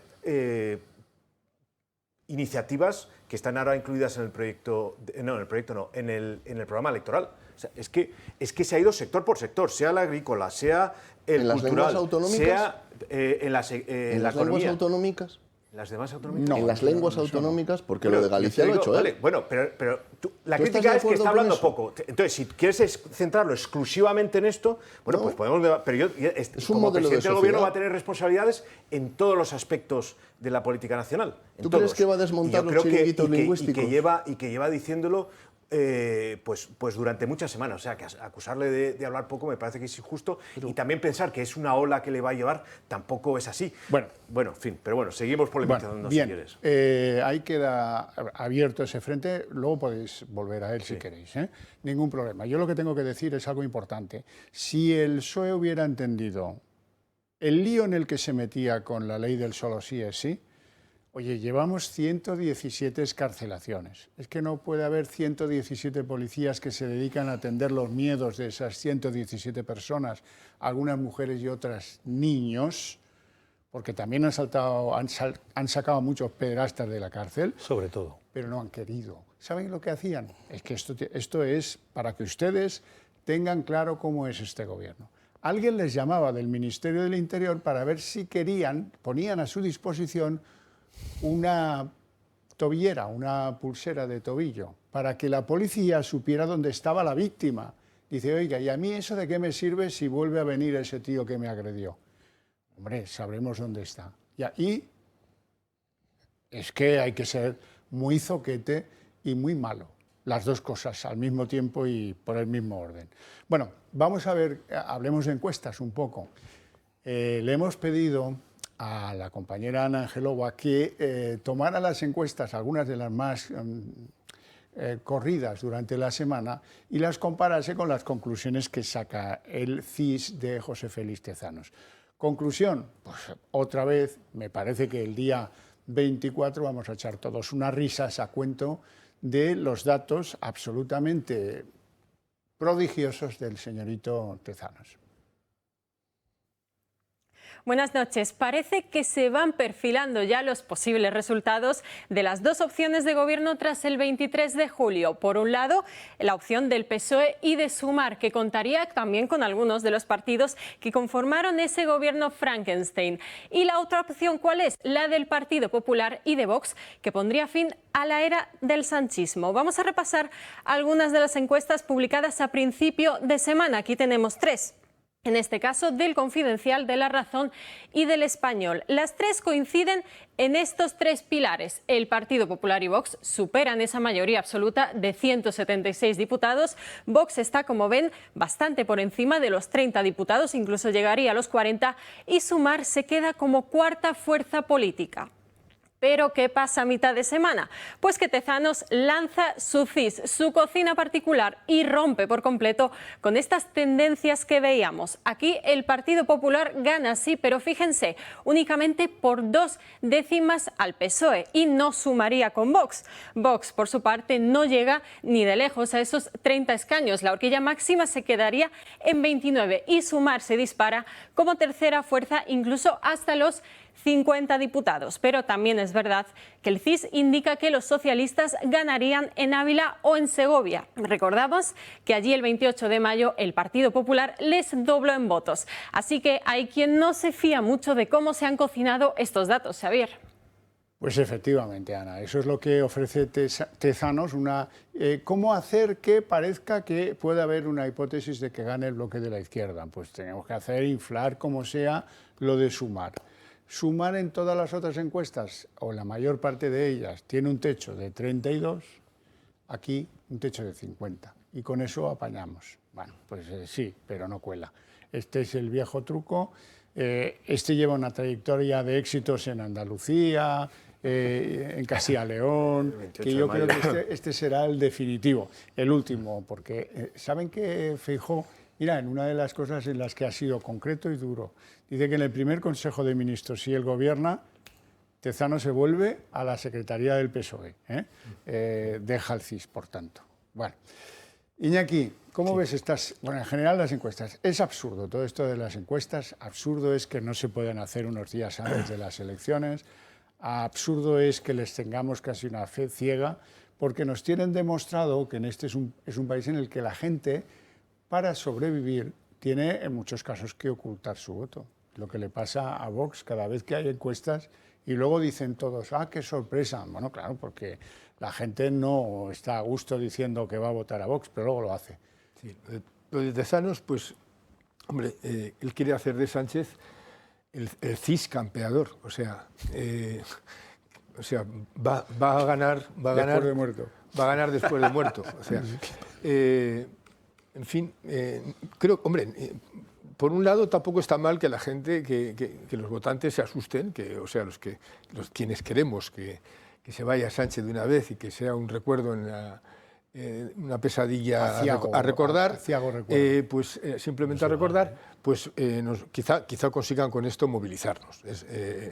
O sea, no está mal que la gente tenga miedo y que se movilice, ¿no? Pero todo esto está en clave de propaganda y es una parte más, y esto hay que insistir, de la propaganda. Estaba antes cuando decía Miguel Ángel que Sánchez es tan responsable de la ley del solo sí es sí como Irene Montero. Es que no, es que claro, es que en ese espíritu de la propaganda y en esa capacidad que tiene indudablemente Sánchez, es que ha convertido a Irene Montero en una patata caliente y como si él no tuviera ninguna responsabilidad en lo que ha ocurrido. Y claro que la tiene. Es decir, que, en fin, yo en ese sentido, y además, claro, y todo esto demuestra cómo se han portado entre ellos, ¿no? Porque a la hora de la verdad lo que se está viendo aquí es cómo Sánchez ha usado a Podemos, pero a la vez luego, cuando ya no le conviene, pues dirige toda la agresividad contra Irene Montero. Luego entre ellos, a la vez, también en los de Podemos, pues Belarra hace como que se solidariza y llora por ella, pero a la hora de la verdad tampoco renuncia a entrar en las listas. En fin, aquí vemos un poco la catadura ética de todos ellos y de cómo se han utilizado y cómo a la hora de la verdad se han dividido y han hecho como que nunca estuvieron unidos. Yo, viendo ese espectáculo, lo que sí me gustaría es que es obvio que si cae Sánchez, el gobierno que se formará será del Partido Popular y de Podemos. No, de Podemos no, de Podemos no, perdón, de Vox. Perdón por el lapsus. Es obvio que lo que sea... Además que Podemos siempre pide una vicepresidencia y 5 ministerios. Sí, no, es obvio que el que se formará será un gobierno del Partido Popular y Vox. Y yo lo que me gustaría es que, primero, no se repita el mismo esquema, es decir, que no se dediquen a hacerse faenas uno al otro.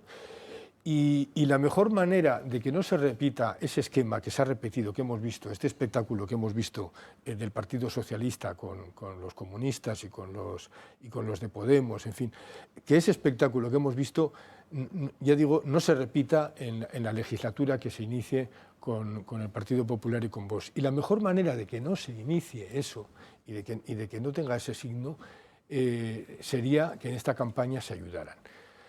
Creo que ganarían más los dos ayudándose, ni uno jugando a que no se va a acercar al otro, ni el otro continuamente señalando las carencias que pueda tener el que va a ser su socio. En fin, yo de verdad que eso sería un mal augurio, una campaña en la que no se ayudan. Y pongo un ejemplo, es decir, ya antes lo decía, cuando Sánchez dice que van a acabar con la igualdad, yo creo que aquí sí es importante que se deje claro y que se entre en el debate ideológico. Mire, porque se vaya ese ministerio no se va a acabar con la igualdad en España, al contrario, lo que intentaremos es precisamente no crear chiringuitos de enchufaos. Bueno, nos vamos a ir a publicidad, te sigo el hilo, a la vuelta vamos con ese argumento.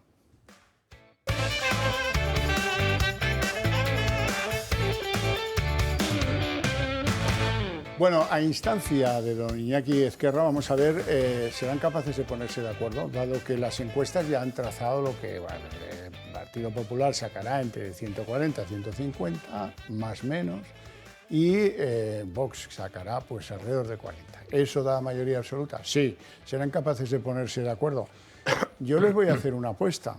Yo creo que se van a poner de acuerdo en 24 horas. Si eso se produce, pero es entre otras cosas, porque ambos partidos yo creo que algo habrán aprendido de la experiencia extremeña y de la experiencia murciana a estas horas todavía, la murciana sin resolver, y la otra muy mal resuelta. Les ha costado peaje en los sondeos, ya lo creo que sí.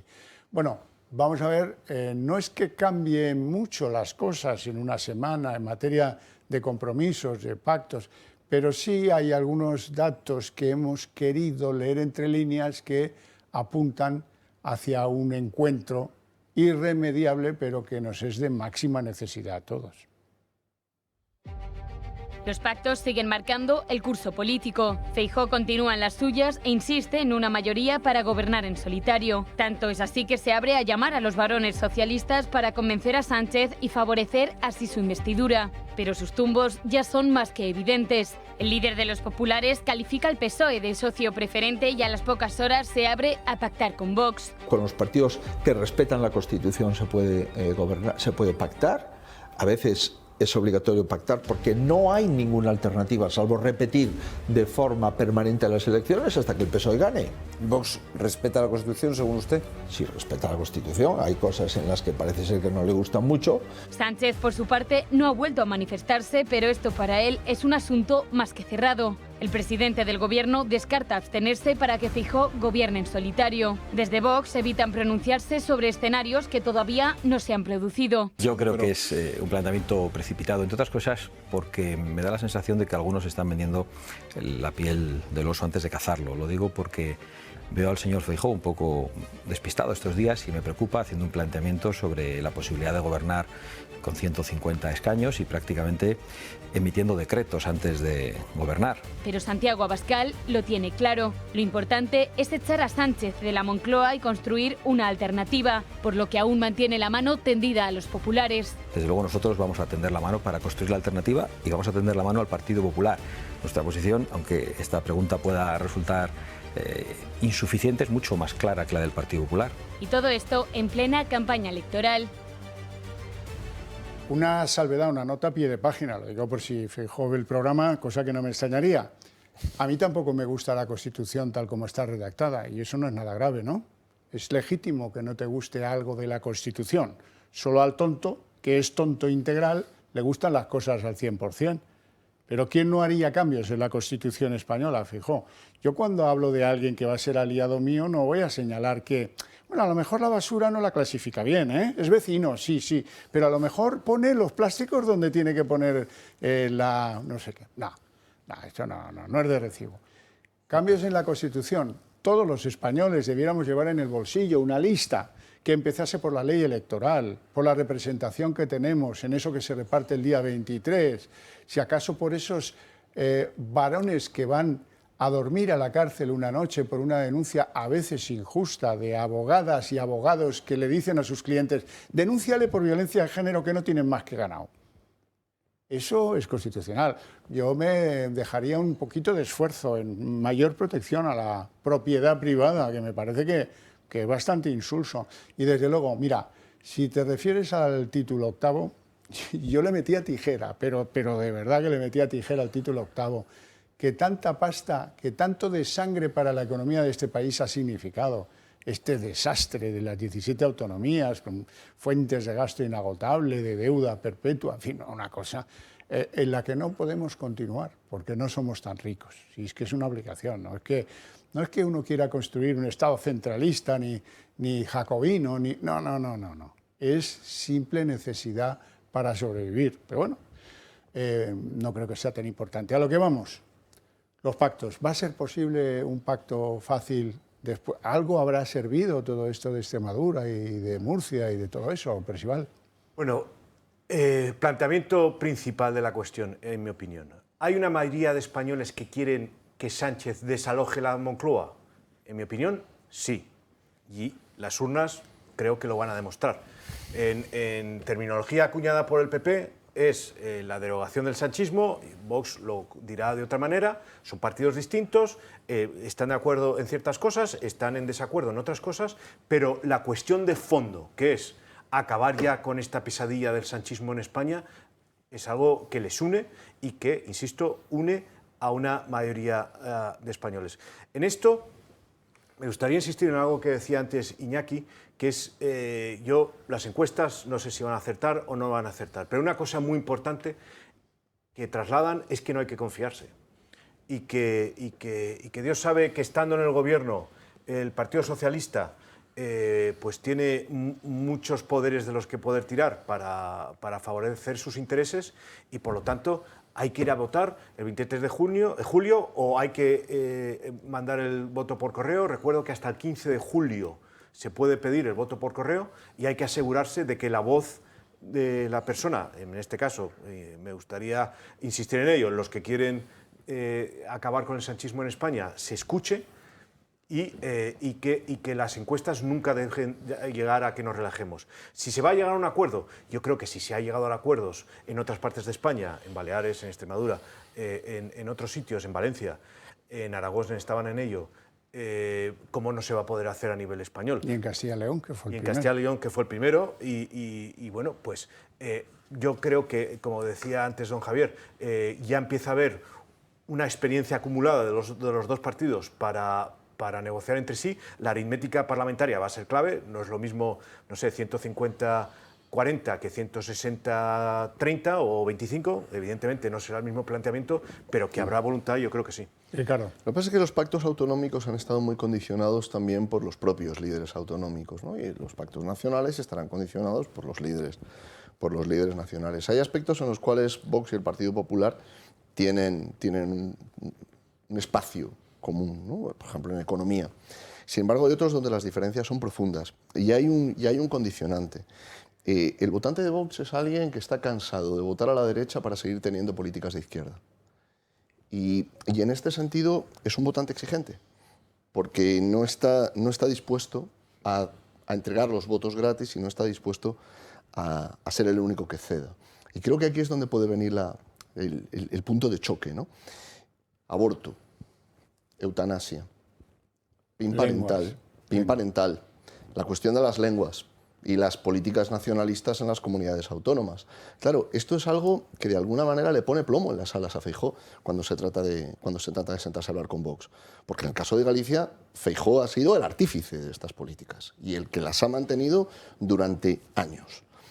Luego creo que hay otro elemento, junto con esto. Feijóo y Pedro Sánchez, y Feijóo no ha perdido ocasión de recordarlo, tienen también un campo en común, la Agenda 2030. Manuel García Margallo hizo una metáfora poco afortunada comparándola con el Evangelio, diciendo que la Agenda 2030 era el Evangelio. Claro, cuando vemos, hablo ahora del Partido Popular Nacional, digamos, no me refiero ahora a los autonómicos, que tienen ahí diferencias. Cuando vemos esto, cuando vemos el fondo ideológico, hay diferencias. Y los pactos van a venir condicionados por aquello en lo que cada formación política esté dispuesta a transigir y a ceder. Y desgraciadamente creo que aquí, Santiago Abascal de alguna manera lo decía, ¿no? Se está dando por supuesto que Vox va a ceder sus votos gratis. Y ahí vuelvo un momento a lo que decía y termino. El votante de Vox es alguien a quien le han llamado fascista, nazi, le han tachado de intolerante, de racista, de xenófobo. Es decir, es una persona que ya lo ha sufrido todo, que viene de atravesar el desierto y que definitivamente no quiere votar a la derecha para que siga habiendo políticas de izquierda. Y va a exigir unos cambios que no sé si Feijóo va a estar en condiciones, fíjate que no digo ya que quiera, sino si va a estar en condiciones de acometer. El monopolio de los insultos no los tiene Vox. No, está claro, está claro. Si me dejáis meter aquí, aunque sea en cuña, porque vale la pena, escuchar a María Guardiola después de producido el pacto. Muy importante, porque las declaraciones podrían haber sido de antes, pero no voy a hacer yo eso, que sería faltar al espíritu de la conllevanza en el que milito, y usted lo sabe desde hace años, aquí en este territorio, a veces trinchera, donde ha habido no pocos enfrentamientos entre gente de PP y gente de Vox, o al revés, da igual. Vamos a escuchar a María Guardiola. Yo soy una persona pasional, soy una persona muy emocional, y es cierto, y ya lo he reconocido yo en primera persona, que cuando hice esas declaraciones dije, por supuesto, lo que pensaba, pero quizá lo hice, pues eso, de una manera menos racional y mucho más emocional. Pero dije simplemente lo que pienso. Lo que pienso, no lo que pensaba, lo que pienso, y dice que todo esto le sale porque es emocional. Bueno, bien. Iñaki. Estoy de acuerdo con lo que dice Parcival. Cuando se pone emocional se la conoce por el chalequito blanco, ¿eh? Hoy ya va con aires de presidenta de la Junta de Extremadura. Sí. Estoy de acuerdo con lo que dice Parcival de que Vox no tiene el monopolio de los insultos, de los agravios.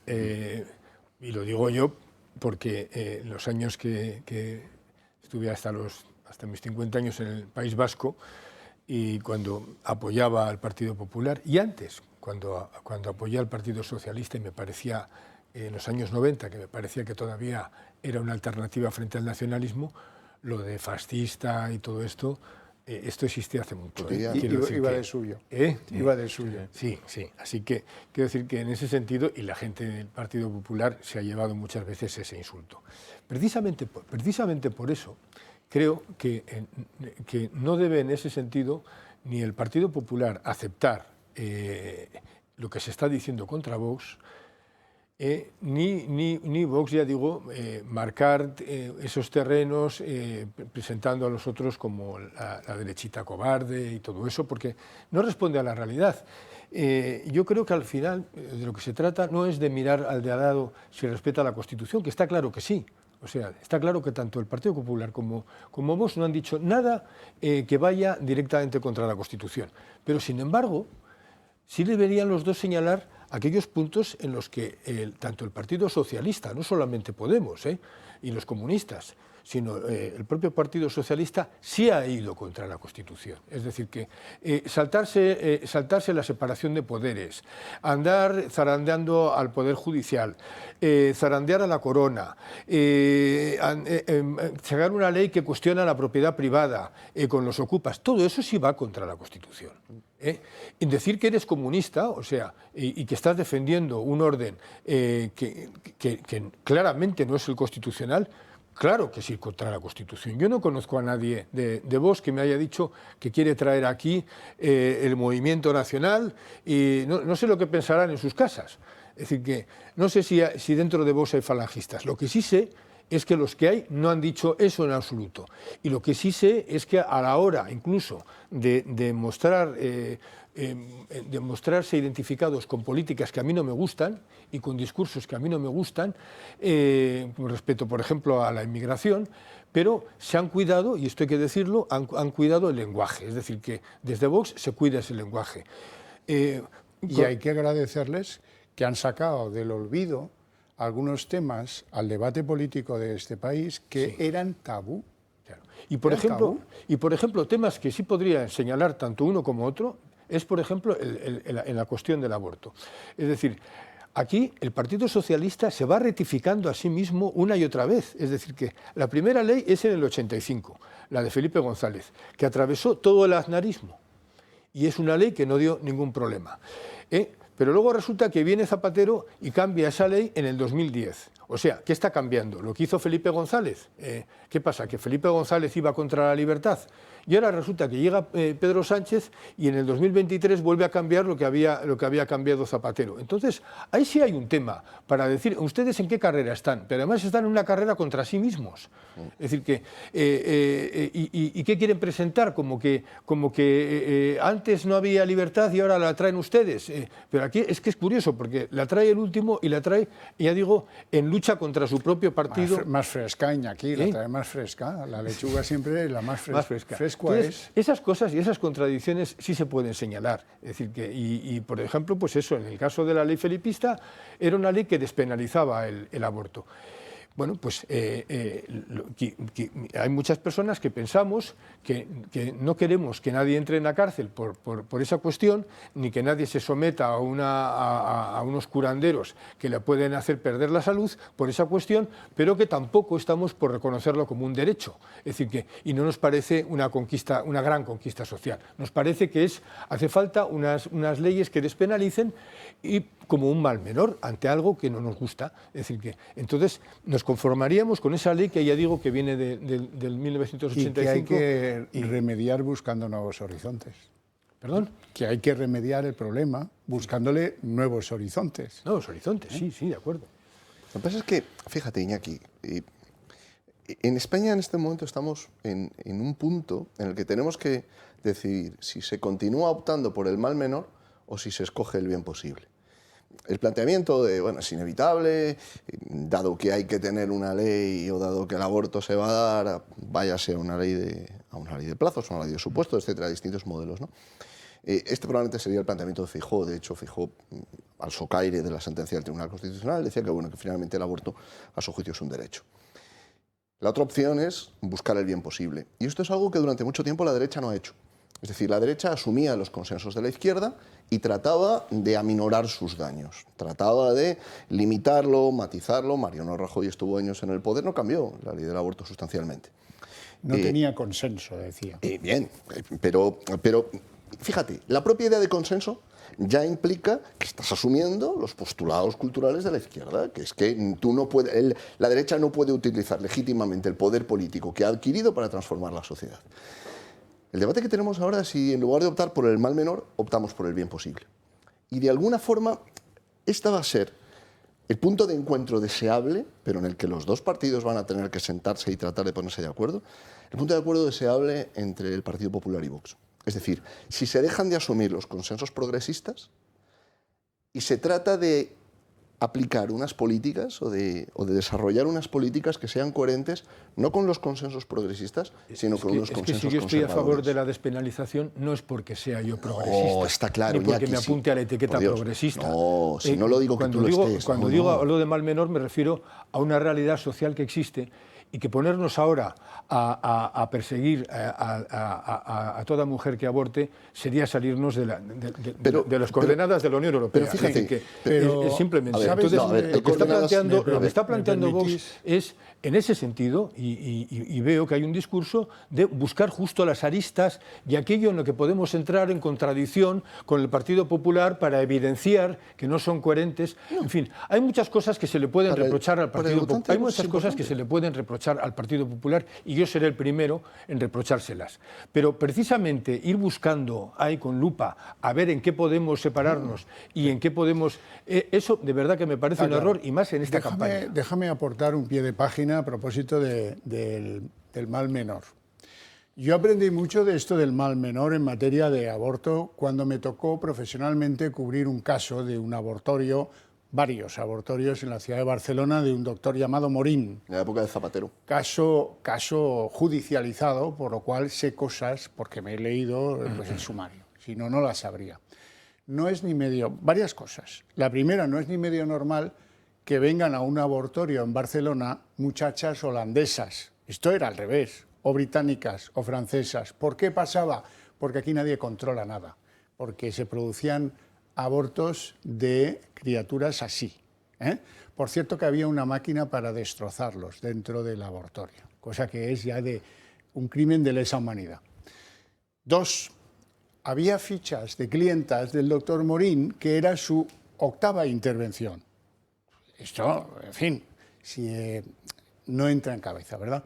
Falta educación, falta conocimiento, faltan tantas y tantas las cosas. Y ya por último, entre las mujeres que fueron encuestadas por una juez muy valiente, mujer que abordó este asunto, que terminó en bien poca cosa, Pero bueno, las preguntó y supo y quedó muy claro que muchas de las mujeres que iban a abortar lo hacían como consecuencia de una violencia de sus parejas, explícita o implícita. Es decir, cuando a una mujer la sometes a o abortas o te abandono y te quedas sola, cosa bastante frecuente, saben ustedes, alguien que defiende a la mujer no puede ser partidario de los abortorios o entra en contradicción, como queráis. Le tocaba a usted, don Miguel Ángel, perdón. Sí, estaba pensando un poco en esto que le va a pasar ahora, casi seguro, al Partido Popular y a Vox. Sí es verdad que ya tienen cierto aprendizaje de lo que ha pasado estos últimos años, ¿no? Entre una coalición de gobierno que ha habido pues, muchos golpes dentro de la coalición. Deberían de aprender a no mirar, a no poner precisamente la lupa en el problema, porque hay tantas cosas por hacer, hay tantos cambios. Dentro del modelo constitucional, por cierto, porque dentro de la propia Constitución yo coincido contigo, que es absolutamente criticable, hasta ahí podríamos llegar, ¿no? Claro. Pero dentro de la propia Constitución... En China no pueden criticar. En China no, por supuesto, ahí no se puede, ni en otros muchos sitios, ¿no? En el 80% del mundo no se pueden criticar las leyes. Aquí sí, y podemos hacerlo, ¿no? Y es sano, además, el hacerlo porque evidentemente tiene muchos errores que habría que intentar cambiar en algún momento. Pero en todo caso, dentro de ese marco queda mucho camino. Por ejemplo, esto que habláis de la ley electoral, esto que hablamos de obligar a los partidos, oye, mira, no puede ser que lo que diga uno, eso ya es lo que vale, además que la ideología ya no tiene ningún problema, usted dice lo que le da la gana, usted ahora mismo dice que la ecología es lo que es más marxista-leninista, se lo inventa usted y a partir de ahora ese es el marxismo. Y hay que poner en marcha la ecología, aunque todos los trabajadores terminen peor y sean más pobres dentro de 10 años de lo que son ahora. Bien, con esa situación se puede acabar, se pueden hacer cosas para evolucionar democráticamente este país. Lo que yo recomendaría no hacer es lo que hizo Sánchez en el año 2015, que fue cuando puso en marcha este proyecto. Y es decir a todo el mundo que él era el candidato de la democracia. Él se decía que era el candidato del Pujol, el candidato de los militantes, ¿no? Y sin embargo, acto continuo, anular cualquier decisión que tomaran los militantes en la elección de sus futuros cargos públicos, ¿no? Está anulada dentro del Partido Socialista. Las listas se hacen en Moncloa, ¿no? Entonces, estas cosas van en contra de la democracia, porque la democracia interna de los partidos es la democracia de España, ¿no? Entonces, esto que en el PSOE era una batalla ganadísima y que podía exportarlo, ¿no? Como algo, no de esa manera a lo mejor, de otra manera, o de la manera que cada partido entendiera, o otros partidos lo tienen de otra forma, pero en fin, avanzar entre todos a ello. Ahora primarias no es más que una fiesta con los primos. Es que luego hay una comisión en Moncloa que dice que mi primo sí, ese que tú dices, la comisión de los primos, mi primo sí, mi primo no, o el que sea. Y luego diría... O sea, que venga y las gane Borrell otra vez. Yo no sé si voy a poder sobrevivir a otro chiste como este. ¿Sí? O sea, yo, a estas horas de la noche... Tú porque tienes pocos primos. Bueno, y por último decir que lo de la ultraderecha, que es el Partido Popular, ¿no? En fin, una cosa... Y que la ultraderecha de la ultraderecha, ¿no? Que es Vox, pues que no cuela. ¿Por qué no cuela? Bueno, vamos a ver cómo soluciona un problema un comunista en este país. Yolanda Díaz, 5 años en el gobierno, lleguen las elecciones y se dan cuenta de que hay unas listas de espera horrorosas en muchas comunidades, sobre todo donde ellos no gobiernan. Pero bueno, la solución de un buen comunista, como cuando había paro en Cuba, dice pues que haya 3 ascensoristas en cada hotel. Pero son muy pocos los hoteles, porque solo los ascensores estaban en los hoteles. Bueno, pero colocamos así unos cuantos parados allí que pulsen el botón en lugar del cliente. Así iban las cosas en los países comunistas y así siguen yendo. Por lo tanto, doña Yolanda dice que para arreglar el tema de las listas de espera en la sanidad pública española, atávicas, por cierto, pero muy agravado, no es oportuno ampliar las plantillas, no es oportuno hacer contratos más estables a los profesionales de la sanidad, no es oportuno pues llegar a acuerdos con centros privados para desviar buena parte del atasco que puedan tener ahí. No, no, lo que hay que hacer es una ley, el buen comunista. Tenemos 800.000 personas en lista de espera pendientes para ser intervenidos. El 22% de las personas, el 22%, llevan en lista de espera más de 6 meses. Lo que os quiero anunciar aquí hoy es que vamos a hacer una ley que regule las listas de espera en nuestro país. Que se acabó lo que está pasando en nuestro país por una razón fundamental, y es que las listas de espera es la puerta de entrada de la privatización de la sanidad pública, y vamos a regular las listas de espera en nuestro país. A ver, yo no la entiendo muy bien, pero creo que dice que las listas de espera producen el desánimo generalizado y que la gente se marche a la privada. Sí, eso es correcto. Eso es correcto, así. Bueno, por cierto, los tertulianos, opinión unánime, le solicitan a doña Yolanda que, caso de volver a entrar en un improbable gobierno con Sánchez, haga una ley para que ellos puedan vivir hasta los 150 años. Yo quiero. Garantizado, ante notario. Si no, no. Promesas de político en campaña electoral nunca fueron buenas. Y luego llega el mangui. El mangui es el que oye esto por la noche y a la mañana siguiente dice, me lo quedo. Pedro Sánchez. ¿Mi compromiso cuál es? Y quiero además anunciárselo aquí hoy en esta entrevista. Mi compromiso es que en la próxima legislatura una de las primeras leyes que vamos a aprobar es una ley de tiempos de atención máximos, para que no sea más de 120 días lo que dure la espera a una intervención quirúrgica, para que no sean más de 60 días, como mucho 60 días, lo que representan las consultas externas especializadas, que no sean más de 30 días las pruebas complementarias y que no sean más de 15 días la atención a salud mental de los menores de 21 años. Percival, brevemente, te va a tocar ir al médico a las 3 de la mañana, ya lo veo. Bueno, yo más que aprobar nuevas leyes, me gustaría que Pedro Sánchez respetase las ya aprobadas. Por ejemplo, la ley de transparencia que le obliga a decir para qué usa el Falcon.